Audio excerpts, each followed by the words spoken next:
Assalamu alaikum. My name is Ali Hassan and today I'm going to teach you about the chapter number 3 of physics regarding class 9th. पहले दो chapter में हमने तकरीबन उसकी theory को भी touch किया और उसके जो न्यूमेरिकल पोर्शन था उसको भी हमने काफ़ी हद तक सॉल्व किया। तो आज हमने स्टार्ट करना है chapter number 3 physics class 9th जिसका टाइटल है डायनामिक्स। बेसिकली जो डायनामिक्स है ये एक ऐसी मोशन का नाम है कि जिसमें हम फोर्स को इन्वॉल्व करते हैं, या इसकी डेफिनेशन हम यूँ भी कर सकते हैं कि when we apply a force on a body and if it moves this motion is called dynamics. Dynamics को लेकर न्यूटन ने 3 लॉ दिए। तो जो मोस्ट इम्पॉर्टेंट और जो कुछ डेरिवेशन के जो पोर्शन है इस चैप्टर का वो आज हम इंशाल्लाह डिस्कस करेंगे।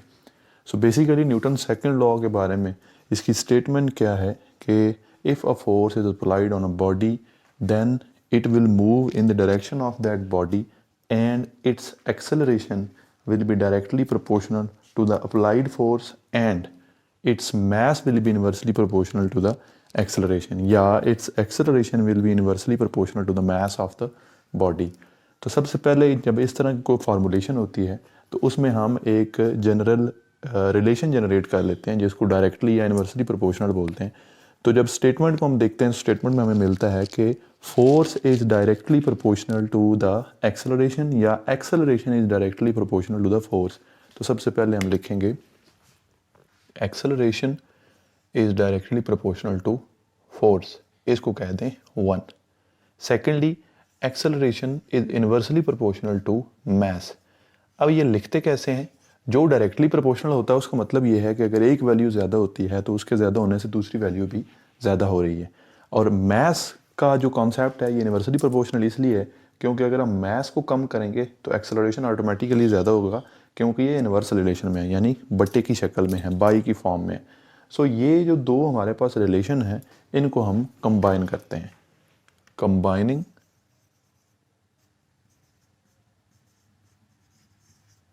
both relations, इन दोनों को कंबाइन करते हैं। A is proportional to F over M।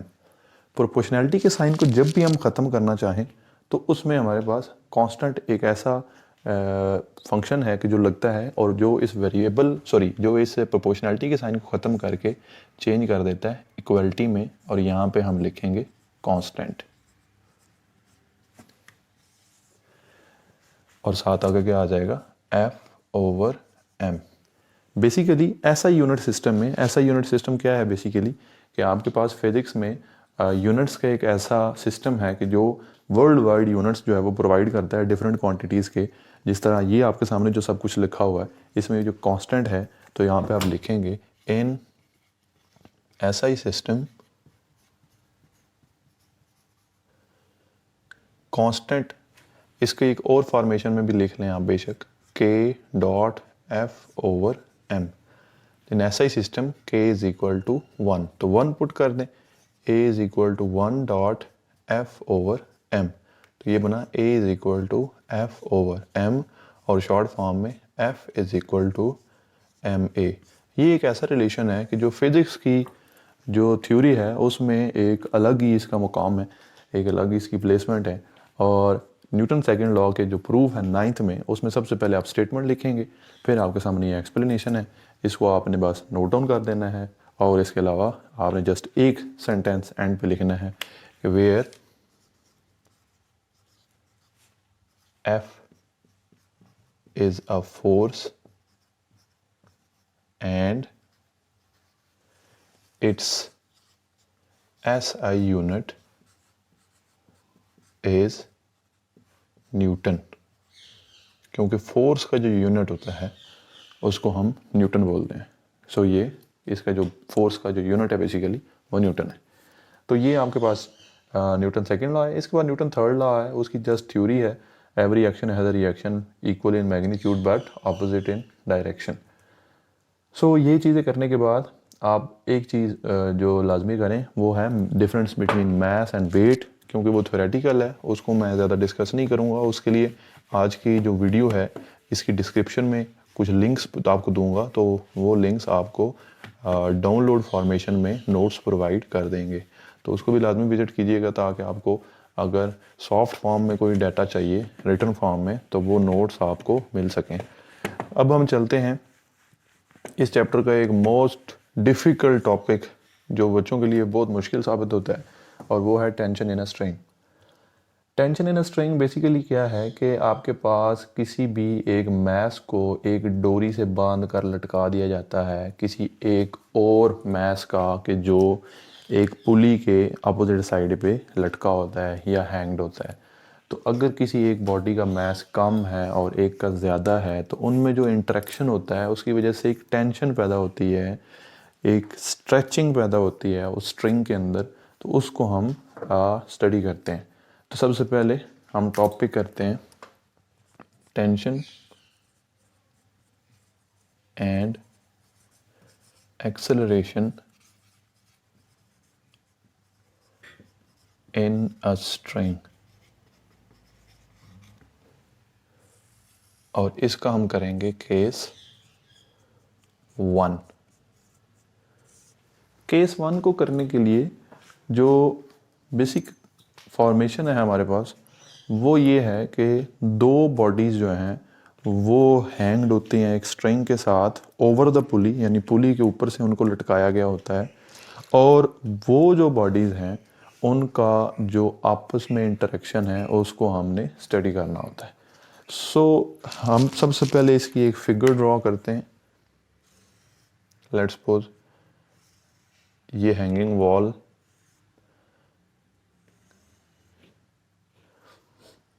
के साथ ये एक पुली है और पुली के साथ दो मैसेज जो है वो हैंग किए गए।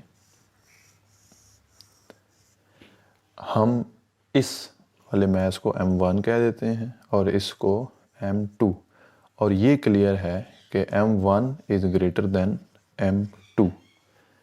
ठीक है जी, वैसे भी फिगर में भी हमें फील हो रहा है कि M1 का मैस जो है वो ज़्यादा होगा ग्रेटर देन M2 से। बाकी जो इसकी थ्योरी है वो लिखने के बजाय मैं डायरेक्ट इसका जो डेरिवेशन पॉइंट है उस पर आता हूँ। तो सबसे पहले अगर मैं फिगर पे ध्यान दूँ तो इसका वेट जो है W2 वो डाउनवर्ड होगा और इसका वेट जो है वो W1 वो भी डाउनवर्ड होगा। अब हमें एक चीज़ जो समझने के लिए ज़रूरी है कि W इज़ इक्वल टू होता है mg, तो इसलिए W1 इक्वल हो जाएगा m1g और W2 इक्वल हो जाएगा m2g। इसको कह दें 1, इसको कह दें 2। अब यहाँ पर हमें क्लियरली पता चल रहा है कि अगर ये पुली के साथ बंधे हुए हैं तो इसका मतलब क्या है कि M1 जो है वो नीचे की तरफ मूव कर रहा होगा, M2 जो है वो ऊपर जा रहा होगा। अगर ये नीचे की तरफ मूव कर रहा है तो इसका मतलब है कि इस पर जो लगने वाली टेंशन है कि जो अपवर्ड होगी वो कम है और जो नीचे की तरफ फोर्स लग रही है वो ज़्यादा है। तो जस्ट क्या है कि अगर मैंने नेट फोर्स फाइंड करनी है, नेट फोर्स ऑन M1, तो मुझे क्या करना होगा, नीचे जो ज़्यादा है यानी कि W1 उसमें से माइनस करना होगा T को। ठीक है जी, फोर्स का फार्मूला अभी आपने पढ़ा MA, so M1A is equal to M1G minus T। ठीक है जी, इसको आप कह दें 1, इक्वेशन नंबर 1 2 और ये होगी 3। इसी तरह नेट फोर्स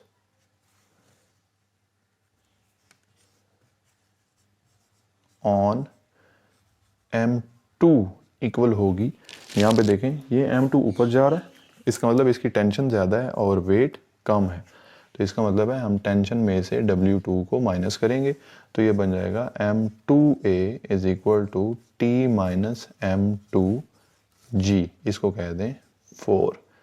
अब आपके पास कितनी क्वेश्चंस हैं, 1 2 3 4। 1 और 2 को, 1 को हमने ये यूज़ कर दिया, 2 को हमने इधर यूज़ कर दिया, तो इसलिए जस्ट अभी जो इक्वेशंस हैं वो हमारे पास 3 और 4 है। तो एडिंग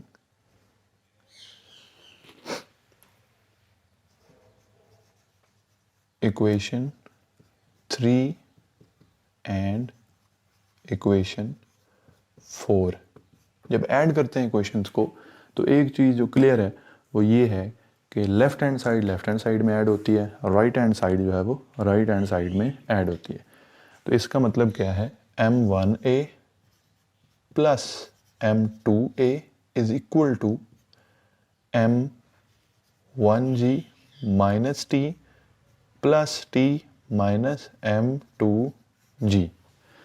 दरमियान में इक्वल इसलिए लगाने की कोशिश की ताकि आपको क्लियर हो कि ऊपर जो है वो लेफ्ट हैंड साइड्स आपस में प्लस हुई हैं, नीचे जो है वो राइट हैंड साइड आपस में प्लस हुई हैं। ये टी टी से कैंसिल, इन दोनों में से कॉमन आ रहा है ए, तो ए को कॉमन लें, अंदर बच गया m1 plus m2 is equal to यहाँ से m1g माइनस m2g, इधर से m1 माइनस m2 और साथ क्या मिल गया हमें g। हमने फाइंड करना था a, तो a को इधर ही रहने दें, तो ये बन जाएगा m1 minus m2 into g divided by m1 plus m2। ये हमने वैल्यू फाइंड कर ली किसकी, a की। अब हमने फाइंड करनी है टेंशन, जैसा कि टेंशन एंड एक्सेलरेशन फाइंड हो गया, टेंशन हमने फाइंड करनी है। तो टेंशन को फाइंड करने के लिए आपके पास जो दो इक्वेशंस थी, equation number 4 and equation number 3, आपने जस्ट क्या करना है, आपने इन इक्वेशन को सब्ट्रैक्ट कर देना है। लेकिन सब्ट्रैक्शन का एक फॉर्मूलेशन है कि आपने सब्ट्रैक्ट नहीं करना, डिवाइड करना है, कि आपने जो इक्वेशन नंबर 4 है उसको 3 पे डिवाइड करना है। तो यहाँ पे आप लिखेंगे dividing equation 4 by equation 3। Equation 4 को इक्वेशन 3 पे डिवाइड करते हैं, ये 4 है, तो ये बना m2a divided by m1a is equal to t minus m2g divided by m1g minus t।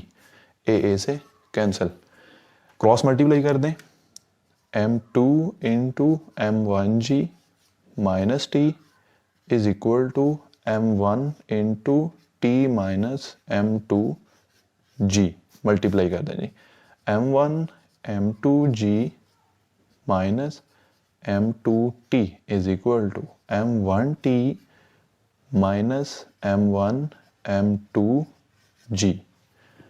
अब देखें जी, ये इधर माइनस हो रहा है, ये इधर माइनस हो रहा है, इन दोनों को एक साइड पे कर दें, इन दोनों को एक साइड पे, तो ये बना m1 m2g plus m1 m2g is equal to m1t plus m2t। ये हमने इन दोनों को ऐड अप कर दिया, ये दोनों एक जैसे हैं तो ये बन जाएंगे 2m1 m2g is equal to, यहाँ से t को कॉमन लें तो अंदर बच गया m1 plus m2 into T. Common लेने के बाद हमारे पास एक चीज़ जो क्लियर है वो ये है कि हम t को एक साइड पर कर सकते हैं। तो ये t अगर मैं इस साइड पे लिखूं तो t is equal to 2m1 m2g divided by m1 plus m2। ये हमारे पास वैल्यू आ गई t की, ये हमारे पास वैल्यू आ गई थी a की। सो यही हमने फाइंड करना था tension and acceleration in a topic में, कि हमारे पास एक्सेलरेशन और टेंशन दोनों की फॉर्मूलेशन क्या बनती है। ये तो हो गया इसका case number 1। I hope so कि आपको क्लियर होगा। अब हम चलते हैं इसके केस नंबर 2 पे। केस नंबर 1 और 2 में डिफरेंस ये है कि केस नंबर 1 में जो मैस था दोनों वो हैंगिंग पोजीशन में वर्टिकली लटक रहे थे, यानी वो किसी चीज़ के ऊपर नहीं पड़े थे, कोई रिएक्शनल फोर्स नहीं थी। अब क्या है कि जो एक मैस है वो हमने एक टेबल पे रखा हुआ है और बिल्कुल उसी तरीके से स्ट्रिंग के साथ उसको दूसरे मैस से बांधा है और वो पुली से होता हुआ वर्टिकल हैंग्ड पोजीशन में नीचे की तरफ है। मतलब क्या कि m1 जो है वो सेम सिचुएशन में है और m2 जो है वो डिफरेंट है। लेट्स सपोज एक टेबल है, तो यहाँ पे बनाता हूँ। लेट्स सपोज एक टेबल है, एक मैस यहाँ पे पड़ा है, यहाँ पे पुली है और दूसरा मैस वैसी हैंगिंग पोजीशन पे लटका हुआ है। ठीक है जी, इनमें अब आपने फाइंड करना है कि क्या रिलेशनशिप बनता है। ये आपके पास M1 है, ये आपके पास M2 है, नीचे W2 होगा, लेकिन due to the placement of table अब रिएक्शनल फोर्स ऊपर की तरफ होगी। इसका W1 नीचे की तरफ होगा और ये होगी टेंशन और इसकी टेंशन होगी ये। एक सिर्फ डिफरेंस आपने ज़हन में रखना है कि यहाँ पर जो वेट था वो अब नहीं है। ठीक है जी, बस ये याद रखना है। तो अब हम चलते हैं इस पर, यहाँ पे हम लिखेंगे net force on M1 which is equal to वही W1 minus T. So M1A is equal to M1G minus T. इसको कहते हैं इक्वेशन नंबर 1। अब आप करेंगे नेट फोर्स ऑन M2, ये किसके इक्वल होगा?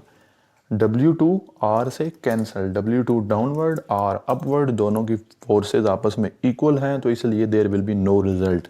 सिर्फ बच गया आपके पास एक T और एक आपके पास बच गई, क्या उसको बोलते हैं, नेट फोर्स। तो इसका मतलब है जितनी टेंशन लगेगी उतनी ही नेट फोर्स होगी।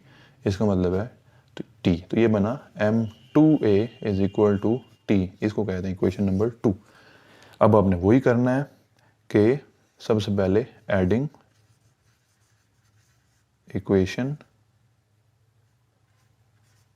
1 एंड 2, दोनों को ऐड कर दें जी। M1A plus M2A is equal to M1G minus T plus T, T से कैंसिल।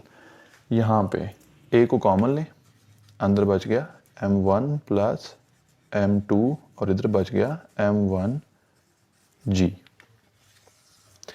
ये A इधर रहेगा, M1 प्लस M2 तो जाके डिवाइड हो जाएगा। So A is equal to M1G divide by M1 plus M2।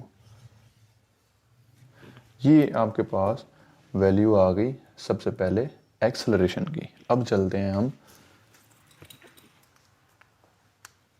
Tension की तरफ, कि जहाँ पे हमने फाइंड करना है टेंशन को। तो इसको फाइंड करने के लिए हम ये करेंगे कि डिवाइडिंग पुराने वाला रूल, इक्वेशन 2/1, इक्वेशन 2 को इक्वेशन 1 पे डिवाइड किया, तो वही काम करें कि M2A divide by M1A is equal to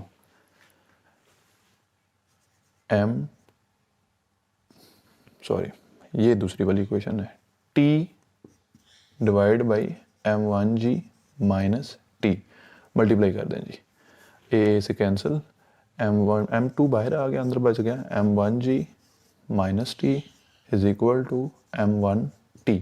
ये बना M1 M2G minus M2T is equal to M1T। ये तो जाके प्लस कर दें, M1 M2G is equal to M1T plus M2T। उस साइड पे T चूँकि कॉमन आ सकता है, तो आपने जस्ट क्या करना है, T को लेना है कॉमन। तो T को कॉमन लेते हैं, M1 M2G is equal to T into M1 plus M2, T इधर ही रहने दें, तो ये बना M1 M2G divide by M1 plus M2। तो ये आपके पास वैल्यू आ गई जी टेंशन इन स्ट्रिंग के केस नंबर 2 की। वहाँ पे आपके मोस्ट राइट साइड पे एक्सेलरेशन है ब्लॉक में, और इधर हमने टेंशन को सपोज कर लिया है कि हमारे पास इसका फाइनल एक्सप्रेशन क्या बनेगा। इसके बाद आपके पास छोटे छोटे टॉपिक हैं, relation between force and momentum और law of conservation of momentum. इतने ज़्यादा कोई डिफ़िकल्ट नहीं है, आप होप सो उनको आसानी से जो है वो सॉल्व कर सकते हैं। तो इंशाल्लाह होप सो कि आप लोगों के लिए ये हमारे जो आज के टॉपिक थे हेल्पफुल रहे होंगे। If you feel any issue, any query, must ask in the comment section. We are waiting for you. Thank you so much.